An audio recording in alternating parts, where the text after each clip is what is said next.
আসসালামু আলাইকুম। আজকে ইফতারে একটা নাস্তা বানাবো, পুঁই শাকের বড়া। এই যে পুঁই শাকগুলো কুচি করে নিয়েছি। এই পুঁই শাকগুলো ছিল আমাদের গাছের পুঁই শাক।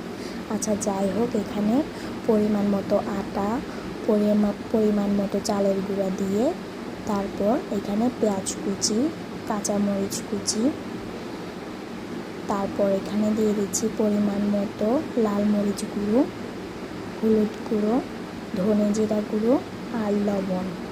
তারপর দিয়ে দিচ্ছি পাঁচফোড়ন দিয়ে তারপর ভালো করে হাতের সাহায্যে মাখিয়ে নেব। এই যে ভালো করে মাখিয়ে নিয়েছি। এখন এটা আমি 10 থেকে 15 মিনিটের জন্য রেস্টে রেখে দিব।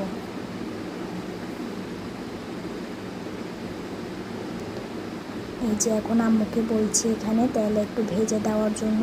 এবার আম্মু একে একে সবগুলো দিয়ে দিচ্ছে বড়াগুলো। এটা আপনারাও খেয়ে দেখতে পারেন, আসলে অনেক মজা হয় পুঁই শাকের বড়াটা। এক পাশ হয়ে গিয়েছে, এখন অন্য পাশে উল্টে দিয়েছিল।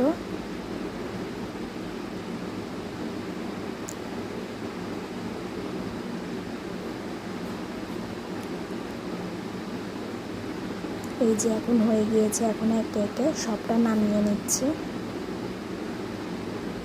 আচ্ছা, ঠিক আছে, তাহলে সবাই ভালো থাকবেন। আল্লাহ হাফেজ।